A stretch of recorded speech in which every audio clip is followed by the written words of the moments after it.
আসসালামু আলাইকুম। Hello everyone. এই যে দেখেন, আমি এখন সাঁকোতে উঠছি। তবে সাঁকোরে অনেকে অনেক ভাষায় বলে। কেউ বলে সাঁকো, কেউ বলে হাক্কা, কেউ বলে চার। তবে মৌডবিতে এখনও এই সাঁকো, চার, হাক্কা আছে, দেখতে পাচ্ছেন।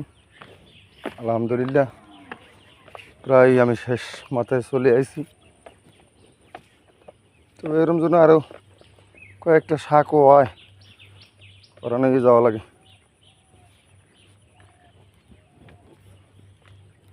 ভালো থাকুন, সুস্থ থাকুন। আলহামদুলিল্লাহ।